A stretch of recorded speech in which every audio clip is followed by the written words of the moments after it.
So, heute Abend möchte ich darüber sprechen, was ist, wenn Träume, die du hast, wir alle haben Träume, Visionen und Pläne, oder? Wenn es ein bisschen länger geht, bis Gott das erfüllt. Und es gibt ganz verschiedene Psalmenarten, Worship-Psalmen, Danke-Psalmen, Klage-Psalmen, Rache-Psalmen gibt es auch, Geschichtspsalmen und auch messianische Psalmen. Und es gibt auch Vertrauenspsalmen. Psalmen, die uns mit der Schöpfung erklärt, wenn du total im Zweifeln bist, hey, chill the base.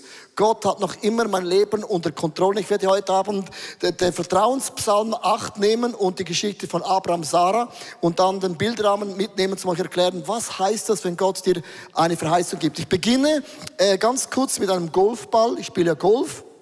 Nicht, weil ich gut bin, weil ich es kann. Und der Golfball heute Abend symbolisiert die Erde, die Welt. So, das ist die Welt.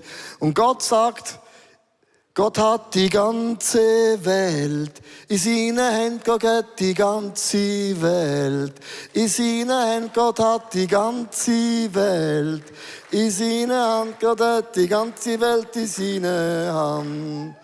Auch deine Mutter und dein Vater, die Kleinen und die Großen, die Dicken und die Dünnen. Ich fühle mich immer abgeholt bei dem Lied. So, das ist das Lied. Und wenn jetzt die Erde anschaust, die Gott in der Hand hat, bedeutet, es ist Gottes Welt.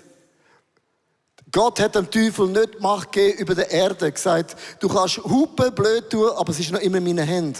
Und wenn du jetzt auf der Erde ganz kurz drüllst, siehst du da, wenn du genau anschaust, das ist Zürich. Die grösste Stadt von Zürich. Und da in Zürich bist du irgendwo da mitten drin. Siehst du dich? Bald 10 Millionen Einwohner. Also ja oder nein gestimmt? Eben ja. Siehst du dich hier da drin? Und Vertrauenspsalmen sagt nichts anderes. Nichts kann mich trennen von der Liebe Gottes, weder Hohes noch Tiefes. Niemand kann dich aus der Hand Gottes reißen. Nichts. Das heißt, wenn Gott dein Leben in seinen Händen hält, dann kann der Teufel laut sein, wie er will. Du kannst umfallen, stehst wieder auf, Krone richten, gehst nach vorne. Aber Gott sagt heute Abend zu dir und zu mir und zu uns an, da wohnst du in Zürich, zu reich Zürich. Ich sehe dich. Gott sagt zum Abraham, hör auf zu jammern da. Zähl lieber die Sterne. Ich werde heute Abend erklären, was ich mit dem meine. Ich möchte beginnen mit Römer 4, Vers 19. Abraham war damals fast 100 Jahre alt und konnte keine Kinder mehr zeugen. Auch seine Frau Sarah war nach menschlichem Ermessen viel zu alt, um noch Kinder zu bekommen. Denn obwohl Abraham sich dessen bewusst war, der war realistisch, wurde er in seinem Glauben nicht erschüttert. Der hatte nicht diese Zweifel, dass Gott nicht zum Ziel kommt, dass Gott macht. Und ich werde ganz kurz in den Bilderrahmen gehen. Wenn du schon lange im ICF bist, denkst du, der Bilderrahmen kommt gefühlt jeden Monat. Und so, der Bilderrahmen ist nichts anderes, dass du da mal reinschreibst, wie sieht Gott mich? Und Gott sagte zu Abraham und Sarah, ich sehe euch aus meiner Perspektive als eine Familie, die Kinder bekommt und aus dem entsteht eine riesengroße Nation. Aber auf dem Bilderrahmen war nur Abraham, Sarah und leer. So, ich möchte dich ermutigen in deinen wunderbaren jungen Jahren, dass du einen Bilderrahmen kaufst, und ich habe euch den Challenge gegeben, jetzt im Sommer, zu überlegen, wie sieht Gott dich als ein Mann? Wie sieht Gott dich als eine Frau? Wie sieht dich Gott in der Zukunft in deiner Familie, in deinen Finanzen, in deiner Sexualität, in deinem Beruf, in deiner Berufung, in deinem Körper? So, wie sieht Gott dich konkret? Es geht nicht darum, um Selbstoptimierung, sondern Paulus sagt nicht mehr, ich lebe, sondern Christus wohnt in mir. Und meine Frage ist folgendes, viele von uns sind nicht in einem perfekten Elternhaus groß geworden. Die einen von uns sind hier, deine Eltern haben sich geschieden. Du bist enttäuscht worden, missbraucht worden, verarscht worden, was immer das dein Punkt ist. Und dann irgendwann denkt man, das Leben ist nicht fair, Gott ist zwar gut, aber kann man Menschen noch vertrauen. Und überleg dir mal, was für ein Mann sieht Gott in dir? Und dann schreibe es ganz akribisch auf in Details, was für ein Mann nach dem Herzen Gottes in Details willst du werden und was für ein Bibeltext. Ich habe 9 solche Bilderrahmen zu Hause und einer steht drauf, ich bin großzügig. Und zwar nicht, weil ich großzügig geboren worden bin. Meine Eltern hatten nicht viele Finanzen. Und ich habe eines Tages gesagt, ich werde nicht jammern, ich habe nicht den Geist der Armut und ich werde eines Tages so viele Finanzen verdienen, dass ich geben kann ohne Ende. Die ersten 5 Jahre habe ich im ICF gearbeitet, ohne Gehalt, ohne Lohn. Meine Frau hat gearbeitet. Und ich habe mir aufgeschrieben, ich bin großzügig und ich werde eines Tages 1 Million spenden, steht da drauf auf meinem Bilderrahmen. Jeden Morgen, wenn ich aufstehe, meine Socken, meine Unterhosen anziehe, sehe ich bin großzügig. Hoppla, der wird 1 Million spenden. Merkst du, das musst du irgendwann machen in ganz jungen Jahren, weil was du da aufschreibst, ist nicht möglich. Und dann oft schaust du es an und denkst dir, ja, ich bin das Gegenteil von dem, was ich sehe. Und man dreht den Rücken und denkt, ja, hätte ich mir geglaubt, hätte ich mir gebetet, dann wäre das gekommen. Aber Glauben bedeutet, dass das, was Gott versprochen hat, Abraham und Sarah, das, was unmöglich ist, wie kann ich von Porno loskommen, von den Süchten loskommen, wie ist das möglich? Gott hat die ganze Welt in seinen Händen. Gott hat die ganze Welt in seinen Händen. Zürich. Und da bist du irgendwo. Ich habe eine Grafik mitgebracht und das ist eine wichtige Grafik. Wenn du einen Traum hast, eine Verheißung, eine Prophetie und dann die Realität, je weiter das auseinandergeht, desto mehr bist du frustriert. Und Abraham hatte 25 Jahre gewartet auf die Verheißung. Es heißt in der Bibel, als die Zeit erfüllt war, hat Gott eingegriffen. Du kannst Gott nicht Speedy Gonzales machen. Gott hat immer seinen Zeitplan. Und Abraham würde sagen, in diesen 25 Jahren habe ich gelernt, hör auf zu jammern. Zähl die Sterne. Und es gibt einen Link von Abraham und Sarah mit den Sternen zu auch diesem Vertrauenspsalmen. Und ich gehe da hinein in 1. Moses 15, Vers 5. Er führte Abraham aus dem Zelt nach draußen und sagte zu ihm, schau dir den Himmel an und versuche die Sterne zu zählen. Hast du gewusst, wenn du mit dem Auge schaust, siehst du 6000 Sterne. Wenn du ein bisschen Sehschwäche hast, 4000. Du siehst 6000 Sterne und Gott sagt zu Abraham, Abraham, versuch einmal die Sterne zu zählen. Wir lesen das und denken, was ist mit Gott los? Warum so theatralisch? Genauso werden deine Nachkommen sein, unzählbar. Warum sagt Gott, schau die Sterne an und versuch sie zu zählen? Mein erster Punkt ist, Gott lässt sich niemals los in deinem Leben. Vertrauenspsalm 8.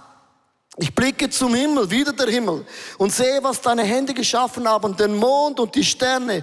Alles hast du in die Bahn vorgezeichnet. Was ist schon der Mensch, dass du an ihn denkst? Hier ist die Welt, hier ist Zürich und irgendwo bist du in Wollishofen am Kiosk am Pommes essen und Gott sagt, ich sehe sogar deinen Sonnenbrand. Deine neue Speedo-Hose. Recht knackig. Gott sieht alles. Warum sagt Gott, schau zum Himmel? Warum? Ich nehme auch ganz kurz mit, wieso das Gott sagt. Hier ist die Erde, ein wunderbares Bild. Du wohnst irgendwo im Aargau, Thurgau, Zürich, Deutschland, Österreich, wunderbares Erde. Und wenn Gott sagt, schau hoch, ist die Frage, wo wohnen wir? Du wohnst in einer Nachbarschaft, oder bist ja nicht alleine. Und unsere Nachbarschaft ist die Milchstraße, da wohnen wir. Das ist die Milchstraße. Und der Milchstraße wohnen wir da ganz unten am Ende. Nicht Downtown, das ist zu teuer, sondern ganz am Ende. Ich gebe ganz kurz einen Zoom rein in die Milchstraße. Wenn ich in der Milchstraße, das sind 200 Milliarden Sternen. Jetzt sagt Gott zum Abraham, versuch einmal die Sterne zu zählen, kommt auf maximal 6000. Und Gott sagt, 200 Milliarden Sternen in der Milchstraße, wenn ich jede Sekunde einen Stern zählen würde, 1, 2, 3, 4, 5, wie lange haben wir Zeit? 6, 7, 8, brauche ich 6340 Jahre, um das zu zählen. Wenn du glaubst, dass du Gott verstehen kannst, wie er ist, dass du Gottes Wege begreifen kannst, sagt Gott, nicht mal 6000 Sterne kannst du richtig zählen. Gottes Dimension ist absolut gigantisch und crazy. Es heißt in Jesaja 40, Vers 26, wieder merkst du, Abraham Blick zum Himmel, zähl die Sterne, Vertrauenspsalm, schau hoch. Und der Jesaja sagt das Gleiche. Blickt nach oben, schaut den Himmel an. Wer hat die unzähligen Sterne geschaffen? Gott ist es. Er ruft sie und sie kommen hervor. Jeder nennt er mit seinem Namen. 200 Milliarden Sternen hat Gott 200 Milliarden Namen definiert. Wir haben 2 Söhne. Wir brauchten 9 Monate für einen Namen. Stefan und Simon, mega kreativ. Gott hat 200 Milliarden Namen entwickelt für jeden einzelnen Stern, den es gibt. Kein einziger fehlt. Gott geht nicht einen Stern verloren. Die Bibel sagt, wenn ein Haar verliest, hat Gott es schon Notiz genommen. Wenn der starke und mächtige Gott sie ruft. Meine Frage in diesem Bibeltext ist, warum sollen wir nach oben blicken? Also was ist so geil da oben? So, wenn Gott sagt, blick nach oben, will Gott das sagen. Du musst wissen, wir wohnen in der Milchstraße, 200 Milliarden Sternen. Und die nächste Galaxie, die es gibt, sag mal, das nächste Nachbardorf, ist die Whirlpool Galaxy. Und das sieht aus wie ein Whirlpool. Und über uns fliegt so das Hubble-Teleskop, das ist so ein Fotoapparat, 535 Kilometer über der Erde, wie das modernste iPhone. Und Hubble-Teleskop hat vor einigen Jahren aus der Whirlpool-Galaxie ein Bild auf die Erde geschickt. In der Mitte vom Whirlpool-Galaxie ist ein Kreuz. Und Gott sagt heute Abend zu dir, schau nach oben. Das Kreuz und the glory of God ist noch immer über dir. David sagt, wohin soll ich gehen? Gehe ich ans Ende vom Meer? Du bist schon da. Stiege ich hinaus ins Totenmeer, bist du da? Gehe ich hinauf den Himmel? Du bist schon da. Gott hat heute Abend versprochen, wo auch immer du hingehst, Gott hat dein Leben fest in seinen Händen. Ist jemand von euch froh über diese Tatsache, dass Gott dein Leben in seinen Händen hält? Come on. Let's give all praise to God. Verstehst du? Freundschaften mögen zerbrechen, aber Gottes Treue bleibt. Du mögst finanziell ein Desaster haben, aber Gottes Treue bleibt. Es kann sein, dass du Süchte hast, aber Gottes Treue, seine Gnade und seine Güte hören nie auf, hat kein Ende. Gott hat versprochen, ich habe die ganze Welt in seinen Händen, da ist Zürich, da bist du. Und Gott lässt dich in deinem Leben nicht los. In der ersten Predigt über die Psalmen habe ich das Wunder vom Menschen erklärt und ich möchte ein Bild erklären, nochmals ganz kurz. Das, was uns Menschen, den Körper zusammenhält, ist ein Proteinlaminin. Und das Proteinlaminin sieht im Mikrofon aus wie ein Kreuz. Die Bibel sagt, ich trage dich in deinem Körper und ich wache über dir in deinem Leben. Wenn der Teufel dir sagt, Gott ist nicht gut und Gott ist nicht treu und die Bibel und die Church, das sind alles durchgeflippte Leute, dann möchte Gott sagen, wer hat die Welt in seinen Händen? Es ist der allmächtige, allwissende Gott, unser Vater im Himmel. Amen. Come on. 1. Moses 17, Vers 17. Da warf sich Abraham erneut zu Boden. Er war berührt von der Gegenwart Gottes.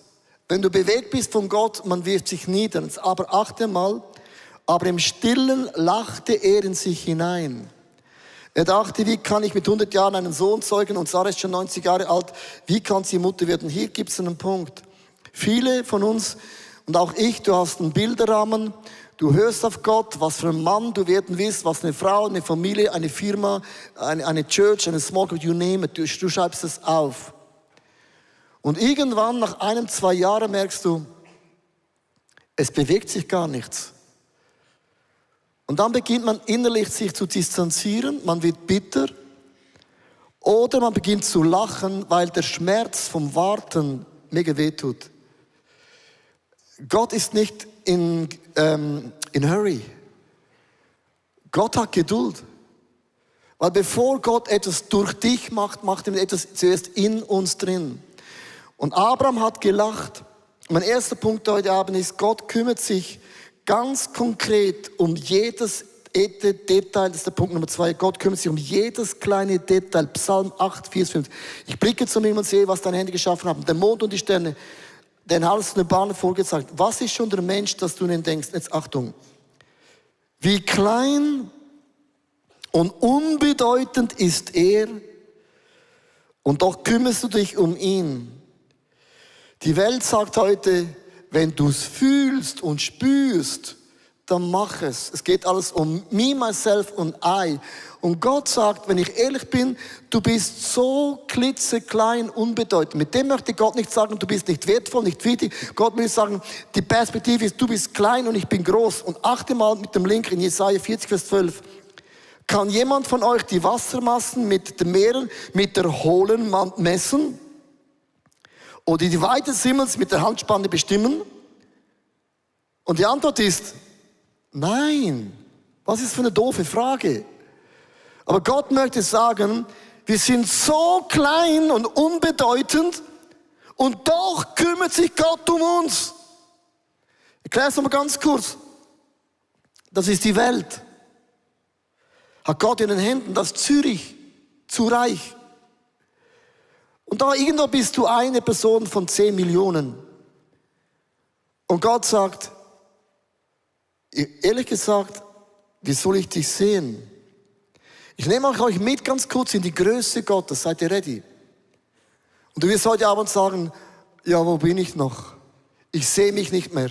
Und das ist normal im ganzen Universum. Hier ist ein Clip über die Größe von diesem Gott im Himmel, wenn Gott sagt, ich habe die Welt in den Händen und da bist du.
So wie klein und unbedeutend bist du. Merkst du, der Beetlejuice und Grant, dieses Zeugs da, Monster riesengroß. Und was ich liebe, dass dieser große Gott, der das Universum in Händen hält, nicht an dir und mir vorbeigeht. Das ist unbelievable. Ich erkläre euch heute Abend, wie erfüllt Gott dann diesen Bilderrahmen bei Abraham und Sarah. Hört auf zu jammern, zählt die Sterne, macht dir bewusst, wie groß ist Gott im Himmel. Und es gibt ein Prinzip, den ich euch erklären will, ein Prinzip, das geht durch die ganze Bibel hindurch. Wenn du sagst, ich will ein Mann nach dem Herzen Gottes werden, ist die Frage, wie kann ich das machen? Du beginnst alles zu machen, dass es werden wirst. Aber die Bibel sagt, wenn du beginnst zu dienen, wenn du anderen Menschen zuerst dienst, dass sie das Ziel erreichen, dass sie gesegnet werden, dass sie durch die Decke gehen, dass sie mit dem Heiligen Geist wandern und laufen und gehen. Wenn du beginnst, anderen Menschen zu dienen, dann beginnt Gott auch dir zu dienen. Erklärt das euch ganz kurz. Abraham und Sarah haben 25 Jahre gewartet für ein Kind, haben immer die Sterne gezählt und es gab Abimelech. Sie hatten Streit und die Abimelech bekam kein Kind. Und Gott sagte, segne deinen Feind Abimelech, dass er ein Kind bekommt. Und dann denkst du, ganz sicher nicht. Wer kennt das? Wenn Gott sagt, segne deine Feinde, da hört der Spaß auf. Und Abraham betet für Abimelech, dass sie einen Sohn bekommen. Und er bekommt ein Kind. Und ein Kapitel später heißt es, und Abraham und Sarah bekamen auch ein Kind. Denk an Hiob. Er hat alles verloren. Und die besten Freunde haben gesagt, Hiob, du hast gesündigt, du hast keinen Glauben, du hast Dinge falsch gemacht. Die haben ihn total kritisiert und es war nicht der Fall. Und dann sagt Gott zu Hiob, segne deine Freunde. Und erst als Hiob seine Freunde gesegnet hatte, ihnen gedient hatte, dann wurde er wieder gesund. Ich denke an Barnabas.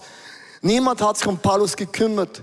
Und Gott hatte Verheißung gehabt mit Barnabas. Und das heißt, endlich nahm sich Barnabas den Paulus an, hat Paulus gedient. Und später hat Gott auch den Barnabas gebraucht. Mit anderen Worten, es beginnt mit einem Dienen. Wenn du beginnst, anderen Menschen zu dienen, dann beginnt Gott akribisch deinen Bilderrahmen zu füllen. Ich erkläre euch das mit einer Geschichte und ich hoffe, du verstehst sie richtig. Ich habe hunderte von Geschäftsfrauen und Männern in unserer Church, bin schon 30 Jahre dabei, connected, um Firmen zu starten. Wenn man das in der Wirtschaft macht, bekommt man sehr viele Finanzen. Man bekommt eine Gage dafür. Ich habe nie was verlangt. Weil ich immer gesagt habe, Gott sieht mich, Gott nimmt Notiz. Und ich habe viele Firmen im ICF entstehen sehen, die heute groß geworden sind. Ich denke immer, ich habe ihnen gedient. Habe nie was verlangt. Und Leute haben gesagt, Gottes Segen, der Herr schaut denn schon. Kennst du den Spruch? Und dann kam eines Tages ein Italiener bei uns in die Church rein. Wenn du anderen dienst, wenn du anderen segnest, dann wird Gott Menschen in dein Leben bringen, die dich segnen. Es kam ein Italiener rein und du kennst die Geschichte, er hat gesagt, hey, ich bin Finanzler, du bist Pastor, du hast keine Ahnung von den Finanzen, ich lerne dir, wie man an der Börse Geld, Finanzen machen kann. Und ich hatte von nichts eine Ahnung. Jahre später kann ich euch sagen, ich bin gesegnet in den Finanzen wie niemals zuvor, weil diese Connection mich reich gemacht hat. Wenn du beginnst, anderen Menschen zu dienen, in ihren Träumen, in den Plänen, die Gott gegeben hat, wird Gott an deinen Detail nicht vorbeigehen. Amen. Ich erkläre euch eine Geschichte zum das Erklären. Ich erkläre mir Geschichten zum Erklären. Wir waren in Amerika, in Boston, und wir machen das jedes Jahr, einen Harley-Trip mit den Pastoren, um zu beten, zu visionieren, um ein Team zu bleiben auf dem Heimweg. Und ich habe eine ganze Woche gedient. Ich habe am Morgen, ich war die erste Person da, ich war die letzte Person am Abend. Ich habe eine Woche durchgepowert, weil ich gesagt habe, ich diene. Also ich habe eine Woche gedient, also mal Applaus, komm Applaus. Tschap. Weil du brauchst die Geschichte, um das zu verstehen. Das ist meine Wahrnehmung. Wer kennt das? Du denkst, du dienst und andere denken, war gar nichts. Auf dem Nachhauseweg nach Boston, wir haben so 2 Seitentaschen bei der Harley. Und während dem Fahren, ich hatte da mein Portemonnaie drin, mit dem Reisepass, Visitenkarte, mein Harley-Schlüssel, Hausschlüssel, alles, was es gibt da drin. Und wir fahren da auf der Autobahn und plötzlich überholt mich mein Freund und sagt, yeah. Ich denke, was ist mit dem Thema? Und er überholt mich, drängt mich ab und denke, spinnt der? Und er sagt, ja. Und ich schaue nach hinten und ich sehe, der Deckel ging offen und mein Portemonnaie hat es rausgeschleudert. Auf eine 6-fache spurige Autobahn. Mein Reisepass in Amerika. Die lassen mich nie mehr raus. Ich halte an in der Autobahn, mir läuft der Schweiß runter und denke, das kann gar nicht sein, ich komme nie nach Hause. So ist mein Freund auf der einen Seite, auf der anderen Seite die Autobahn hochgesprungen. Auto haben gehupt, Jungs, are you afraid? What are you doing? Are you crazy? It's not allowed. Ich habe gesagt, scheißegal, ich verstehe kein Englisch. Und ich bin da gesprannt und gerannt. Ich will heute Abend nach Hause. Ohne Reisepass kommst du in Amerika nicht mehr raus. Braucht 4 Tage für einen Notpass. Katastrophe. Ich habe geschwitzt. Und plötzlich mal Polizeiauto. Ich habe gewusst, das war's. Er lässt das Fenster und sagt, guys, what are you doing? Das ist mega gefährlich. Das ist verboten. You cannot do it. I'm sorry, I'm Leo Bicker from Switzerland. Also Vorteil, wenn du Englisch kannst, vom Switzerland. I lost my everything, my passport, my credit card, my car key, my Harley key, everything in that bag. Er sagt, steig ein, ich bin nicht aufgeschieden. Ich sage, so geil, Polizeiauto in Amerika. Sind nach hinten gefahren, abgecheckt, nicht gefunden, nach vorne gefahren bis zur Harley. Er steigt aus und ich will aussteigen, merke ich, die Tür geht nicht auf. Polizeiauto, ich bin im Gefängnis. Ich habe mich schon gewusst, ich bin im Boston im Gefängnis. Und er öffnet die Türe und sagt, Guys, geht dahin. Ich und mein Freund fahren ein paar Meilen nach oben und fahren die Autobahn ab. Wenn ich das jetzt heute Abend sage, muss ich mir zusammennehmen, dass ich nicht weine. Das war einer der schlimmsten Momente, den ich erlebt habe. Ich war da am Rand und ich habe die Predigt vorbereitet von heute Abend. Ich habe zu Gott gesagt, ich werde nicht jammern. Ich zähle diese Scheißsterne. Und ich werde heute Abend ins Flugzeug einsteigen. Ich weiß nicht wie, aber du wirst ein Wunder machen. Amen. Das Gebet war nicht länger und mir lief der Schweiß runter. Und da habe ich zu Gott gesagt, wenn er das findet, dann steige ich als letzte Person ein im Flugzeug. Wieso ich das gesagt habe, keine Ahnung, macht keinen Sinn, aber habe ich gesagt. Die Polizei kam, hat das gefunden, den Passport, alle Kreditkarten, alles war drin. Und mir lief da schon ein Tränchen runter. Dann wollte ich ihm Trinkgeld geben, $100, durfte nicht annehmen, ist Bestechung. Also war es sogar noch gratis. Und jetzt kommt der Highlight. Weil wir eine 6-spurige Autobahn mit dem Halle nicht auf die Autobahn fahren können, hat er die Autobahn abgesperrt. Dass wir mit der Harley losfahren konnten zum Flughafen. Wer von euch hat schon mal die Autobahn gesperrt? Ich habe es gemacht in Amerika, Boston. Das Flugzeug kam an, das Flugzeug kam an, Leute sind eingestiegen, ich habe gewartet. Und ich ging als praktisch letzte Person in das Flugzeug rein. Komme, zeigt mein Flugticket und sagt sie, da ist ja der Leo Bicker. Und ich sagte, was ist jetzt schon wieder los? Sagt, kommen Sie mit. Und ich habe gedacht, nein, jetzt kommt der Polizist mit und nimmt mich ins Gefängnis. Das habe ich gedacht, ich war total am Ende. Und dann laufe ich da, dann kommt der Captain und sagt, darf ich du sagen? Ich habe gedacht, was ist mit dem Captain los? Sage ich ja. Und sagt er, ich kenne Sie sind vom ICF, ich bin Captain, ich bin auch gläubig. Und kommen Sie mal mit, ich laufe am Business vorbei, bleibt nicht stehen, dann in die First Klasse und sagt, hier ist der Sitz, für dich organisiert, genieße es, bevor der Alltag beginnt. Bist du schon mal First geflogen?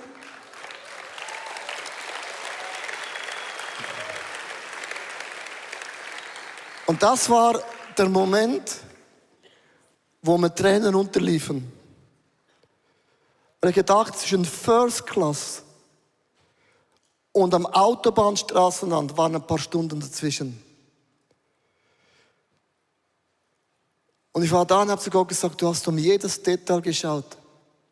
Mein Freund sah, dass das Portemonnaie ich verloren habe, hätte es nicht gesehen, gone. Er schickt den lieben latinoamerikanischen Polizist, der freundlich war. Nicht alle Polizisten in Amerika sind freundlich. Hast du schon mal gelesen? Er war freundlich. Er hat es gefunden. Dann war ein Pilot, der gesagt, der Leo Bicker kommt zum Flug, hat das arrangiert. Gott hat viele Menschen gebraucht, um ein Leben zu segnen. Und ich möchte dir heute Abend sagen, wenn du anderen Menschen dienst, und ich habe eine Woche gedient, ich habe mir den Arsch aufgerissen, das ist meine Perspektive, dann beginnt Gott detailliert dein Leben auch zu segnen. Es gibt eine Sache, die ich heute Abend sagen möchte, ist, du darfst nicht verletzt bleiben. Menschen werden dich enttäuschen, Menschen werden dich verletzen, dass du plötzlich sagst, ich werde nie heiraten, ich werde nie eine Familie haben, ich werde nie Kinder bekommen, ich werde nie in der Church arbeiten, ich werde nie dienen, ich werde nie den Zehnten mehr geben. Wenn du das heute Abend sagst, dann hat der Teufel dich genau in der Position, wo du nicht mehr anderen Menschen dienst. Wer nach dem Reich Gottes trachtet, dem werden Dinge zufallen. Gott connectet dich mit Frauen und Männern, die dich segnen werden, damit sich dieses Bild erfüllen wird. Ich möchte mit 2, 3 Bibelstellen heute Abend enden. Und ich finde es mega krass, in 2. Chronik 6, Vers 18 fragt David, er baut einen Tempel mit seinem Sohn Salomo. Jedoch kann Gott überhaupt auf der Erde bei den Menschen wohnen? Ist nicht sogar der Himmel zu klein, dich zu fassen, geschweige denn dieses Haus, das ich gebaut habe? Du bringst Gott nicht in deine Box rein. Gottes Gedanken und Gottes Wege sind größer, als du das jemals vorstellen kannst. Es ist interessant, das heißt in 1. Mose 18, 10 und 11, glaub mir, nächstes Jahr um diese Zeit komme ich wieder zu euch. Und dann wird Sarah einen Sohn haben. Sarah stand hinter dem Zelteingang und lauschte. Sie lachte heimlich. Vorher hatte Abraham gelacht und jetzt lacht Sarah. Es gibt viele Menschen, die lachen, wenn ich sage, dien anderen Menschen, sagen, ja, so ein dummes, so ein Blödsinn, schau für dich selber. Dienen ist etwas, was Menschen dich auslachen, weil es ist das Gegenteil der Welt. Schau für dich selber, kämpf. Mach, was du willst, du hast verdient, du lebst nur einmal. Und Gott sagt, so ein Bullshit. Wer anderen dient, den wird Gott akribisch Türen aufmachen, die du nicht aufmachen kannst in deinem Leben. Ich möchte enden, für Gott ist nichts unmöglich. Im Vers 8, 14 bis 15. Für mich ist nichts unmöglich. Nächstes Jahr um diese Zeit komme ich wieder zu euch. Dann wird Sarah einen Sohn haben. Sarah fürchtete sich und log. Ich habe nicht gelacht. Aber Gott erwiderte, doch, du hast gelacht. Nein, habe ich nicht. Oh, doch, du hast gelacht. Nein. Ich finde es so eine geile Konversation. Ich möchte heute enden mit 2 Fragen. Was steht auf deinem Bilderrahmen? Das, was du jetzt in deinen 20 Jahren Alter, 18, 19, 17 darauf schreibst, das wird dich definieren, wenn du 30 bist und du 40 Jahre alt bist. Schau, jeden Morgen habe ich 9 Bilderrahmen. Jeden Morgen schaue ich die an. Nicht, dass ich da bin, aber ich gehe dahin. Ich habe 2 Themen, die ich diesen Sommer mitnehme. Das eine bei der Serie, gesegnet wie niemals zuvor über Finanzen. Die Serie hat mich mega getriggert. Viele andere auch. Aber Gott hat zu mir gesprochen und hat gesagt, nimm den Bilderrahmen nochmals nach vorne im Sommer und überleg dir, wie kannst du großzügig sein von jetzt in den nächsten Jahren. Das ist mein Thema. Ich merke, Gott holt auch Bilderrahmen nach vorne. Das zweite Thema ist, Gott hat von vielen Jahren zu uns gesagt, wir werden 300 ICFs gründen. Wir sind jetzt 75. Das heißt, wir werden es vervierfachen. Und Gott hat gesagt, nimm diese 2 Bilderrahmen nach vorne für den Sommerurlaub und schau es an, was dein Anteil ist in dem, was Gott machen will. Vater im Himmel, ich danke dir heute Abend für deine Größe. Ich danke dir, dass du ein praktischer Gott bist, der mit Bildern unsere Zweifel abholt, meinen Minderwert stillt, meinen Stolz bricht. Und ich muss heute Abend bekennen, ich habe nicht deine Perspektive. Alles, was ich sehe, sind 6000 Sterne. Aber du siehst die Millionen und Milliarden und Trillionen Sternen und Galaxien, die ich nicht mal in meinem Hirn fassen kann. Ich sage heute Abend zu dir, es tut mir leid, dass ich deinen Wegen nicht vertraue. Es tut mir leid, wo ich nur noch an meine eigenen Wege denke, an meine eigene Karriere, an meine eigene Zukunft und vergessen habe, anderen Menschen zu dienen, anderen Menschen zu segnen, anderen Menschen das Beste im Reich Gottes zu wünschen. Ich möchte dich heute Abend bitten, hab Erbarmen mit mir. Sei mir gnädig. Heiliger Geist, öffne meine Augen, zeig du mir, was meine Punkte sind, was mein Vision Statement ist. Was für ein Mann, was für eine Frau du in mir siehst. Was für ein Potenzial du in der Familie, die kommen wird, siehst. In meinen Finanzen, in meiner Sexualität, in meinen Begabungen, in meiner Leidenschaft. Heiliger Geist, öffne mir heute Abend meine Augen. Es ist nicht möglich, dass ich das aus meiner eigenen Kraft schaffe. Aber nicht mehr ich lebe, sondern Christus lebt in mir. Nicht mehr mein Wille geschehe, sondern dein Wille geschehe. Ich werde heute Abend mit euch einen Psalm lesen. Und ich möchte dich ganz kurz bitten, aufzustehen, auch wenn du im Club bist, auch wenn du online zuschaust. Lass uns ganz kurz aufstehen. Im Psalm 138, Vers 1 bis 3 heißt es, dir und keinem anderen Gott will ich singen. So lasst uns heute Abend das Lied singen, How Great. Wie groß bist du, Gott. It's our God. Sing with me, how great is our God. And all will see how great is our God.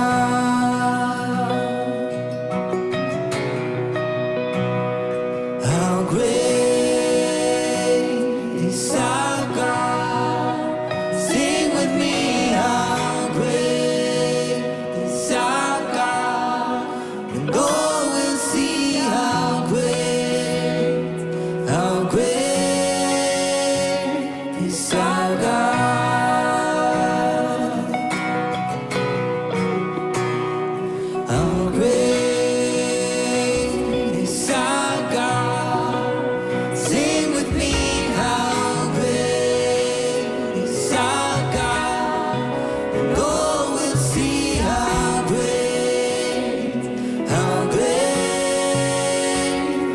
is our God. Ich lese gerne heute Abend diesen Bibeltext weiter. Und ich lade dich ein, auf deine Knie zu gehen. Und wenn du nicht kannst, dann sitz einfach ab. Du kannst auch absitzen.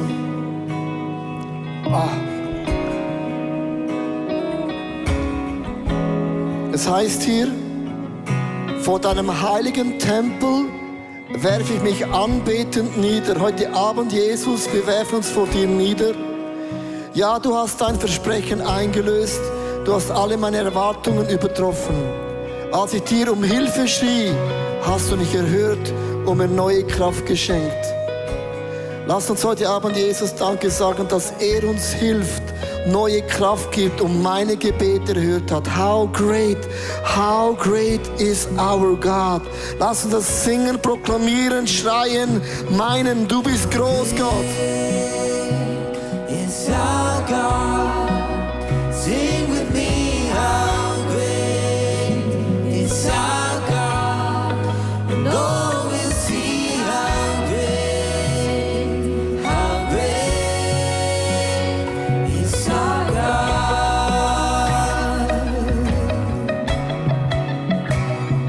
How great is our God.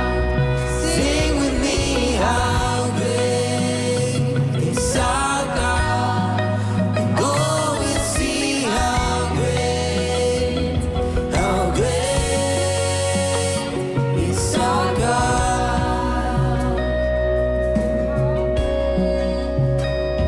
You're the name above all names. You are worthy of all praise. And my heart will sing, how great is our God. Psalm 148, 2-14. Lobt ihn alle seine Engel, lobt ihn ihr himmlischen Heere, lobt ihn Sonne und Mond, lobt ihn ihr leuchtenden Sterne, lobt ihn aus dem fernsten Weltall, lobt ihn ihr Wassermassen über dem Himmel. Sie alle sollen Gott loben, denn aus seinem Befehl wurden sie erschaffen. Lobt ihn, ihr Könige und alle Völker, ihr Herrscher und Machthaber dieser Welt. Lobt ihn, ihr jungen Männer und ihr Mädchen, Alte und Junge miteinander. Sie alle sollen Gott loben, denn er allein ist hoch erhaben und seine Majestät erstreckt sich über Himmel und Erde. Vater im Himmel, wir geben dir heute Abend die Ehre, dass du hast Kontrolle in unserem Leben. Du hast uns eine Bestimmung gegeben, eine Verheißung gegeben. Und ich bin dir dankbar, dass du uns Menschen zur Seite geben wirst, die uns helfen werden, dass dieses Bild sichtbarer wird in deinem Namen. Lass uns mal singen, du bist groß, how great is our God. Über meine Familie, über meinem Leben, über meine Gesundheit, über meine Zukunft, über meine Finanzen, über meine Sexualität. How great Is our God.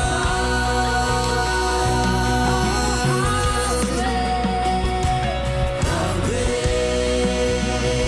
is our God. Sing with me, how great is our God. Oh, we see how great is our God.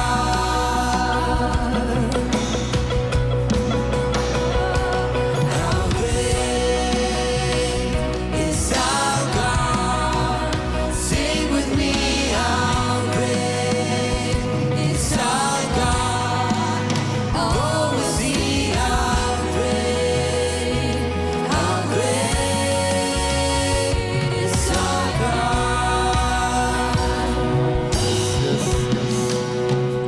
Ich bete heute Abend, dass da, wo du enttäuscht worden bist, da, wo du heute Abend verletzt bist, da, wo du müde bist, auf Gott zu warten, wo du frustriert bist, dass du keine Veränderung siehst, dass sich alles so langsam entwickelt, da, wo du das Gefühl hast, deine Kraft hat nachgelassen, deine Vision ist nicht mehr scharf, kristallklar. Ich bete dich heute Abend, Jesus, du bist ein Heiler. Komm mit deiner Heilungskraft. Jesus, heil unsere Seele, heil unseren Körper und heil unseren Geist. Heute Abend sind viele da, auch online. Du hast Schicksalsschläge erlebt. Deine Eltern haben sich vielleicht geschieden. In deinem Elternhaus gibt es vielleicht Süchte. Vielleicht sind deine Eltern nicht mehr on fire für Jesus. Ich keine Ahnung, was das ist. Du wurdest irgendwie missbraucht. Und das ist der Moment, wo du abends sagst, Jesus, ich beuge meine Knie vor dir. Und ich werde meine Geschichte neu schreiben. Ich bin nicht meinem Vater, ich bin nicht meine Mutter. Ich bin ein neuer Stammbaum. Sing das heute Abend über deinem Leben. Gott beginnt was Neues und es hat angefangen. Ich und mein Haus, wir werden Gott dienen.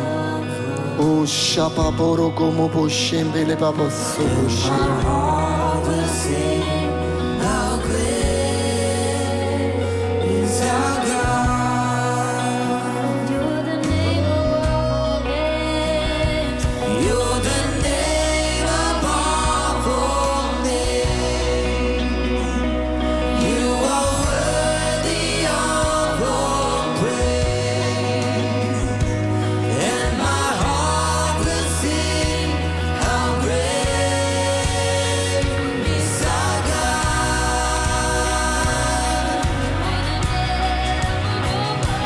You're the name above all names. You are worthy of all praise. And my heart will sing, how great is our God.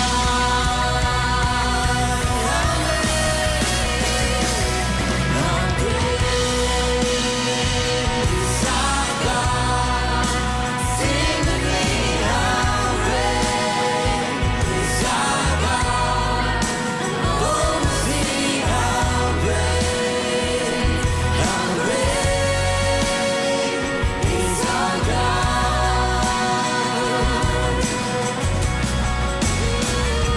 God.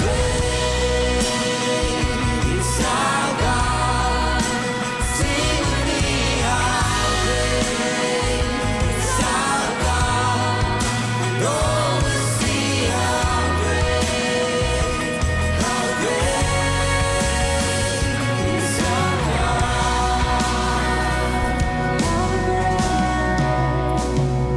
How great is our God. Sing with me, how great is our God. Oh, see how great is our God. So, ich möchte dich einladen, wo jetzt immer du auf den Knien bist, dass du heute Abend ein Gebet zu Jesus betest. Er hört heute Abend dein Gebet.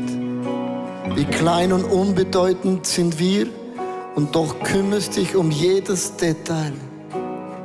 Und Vater, ich halte dir mein Herz hin. Du weißt, dass ich dich liebe. Du weißt, dass ich dir nachfolgen will.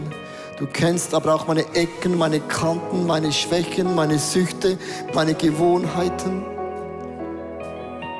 Und ich bitte dich einfach heute Abend, lass mich nicht los.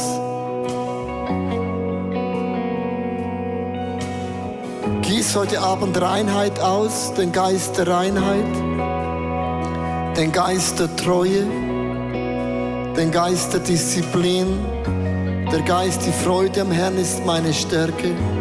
Die Kraft mit meinem Gott werde ich über Mauern springen. Aber ich werde heute Abend eine neue Geschichte schreiben. Wir glauben, dass Gott immer wieder durch Predigten in unser Leben hineinwirkt. Was hat dich berührt? Schreib es doch noch auf und nimm dir Zeit, denn es sind Schätze, die Gott in dein Leben hineinschenkt. Wir unterstützen dich auch gerne noch weiter mit Jesus zu wachsen. Connecte auf unterschiedlichen Kanälen mit uns und natürlich würde es uns freuen, wenn du vielleicht auch mal in Person bei uns vorbeischaust im ICF Sunday Night. Bis bald.